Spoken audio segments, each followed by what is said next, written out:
Eno y'ebbaluwa amyuka RCC wa Kawempe Hood Hussein era nga yakulira akakiiko akalwanyisa COVID-19 mu Kawempe gyawandiikidde ssentebe w'akakiiko k'ebyokulonda omulamuzi Simon Byabakama ng'amusaba ayimirize Kyagulanyi Ssentamu owa NOP ne Patrick Amuriat owa FDC obutaddamu kuba nkuŋŋaana ezimenya amateeka g'ebyobulamu ag'okulwanyisa ekirwadde kya COVID-19.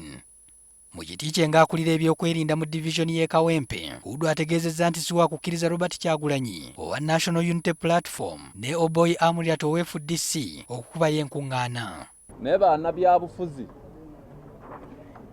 abatafaayo ku bulamu bw'abantu nga ye kyayagala kalulu oba ofudde oba tofudde tafaayo mu Kawempe tetujja bakkiriza. Era tusaba mukadde waffe Honorable Kyagulanyi ategere nti obulamu bw'abantu bano abafudde abalese baganda baabwe bwa mugaso. RCC aliko n'abavubuka abali emabega we abasinza olukongolo okulusonga mu Kyagulanyi Ssentamu kyabatadde mu katyabaga k'ekirwadde. Okuwayini agoberera amateeka tali waggulu w'amateeka kumenya mateeka. Ekyomukisa tuvumirira Honorable Kasolo kye yakoze yabalazeeko katono mbwasobola naye okukuba enkuŋŋaana mwalabye ebyabaddemu ne NRM esobola okukuba enkuŋŋaana naye egoberera amateeka. Singa kalemererwa Bannayuganda bayinza okwekyawa ne bateekawo groups ez'okulaba nti tebakkiriza aba NUP oba Honorable Kyagulanyi okuba rallies. Twagadde n'okumanya obanga kino tekyongere bunkenke mu Kawempe naddala mu bawagizi be FDC n'aba NUP. Ogwo guyinza okuba nga gwe mulamwa gwe ng'ayagala embeera eyononeke azimbire okwo. Naye security egezezzaako okwa-avoidinga provocations ezo. Wabula ssentebe w'akakiiko k'ebyokulonda bw'awulidde bino n'alya mu ttama era n'asaba Hood ensonga z'ebyokulonda azirekera akakiiko.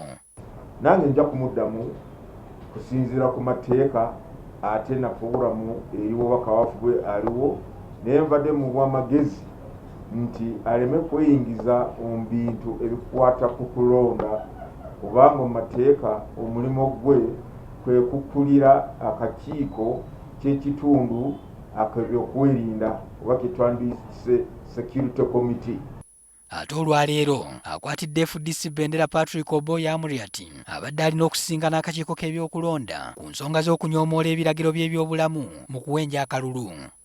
Kyokka ono talabiseeyo era akiikiriddwa abamu ku bakulira ekibiina kye nabo abambalidde RCC w'e Kawempe. Kati tukole tutya?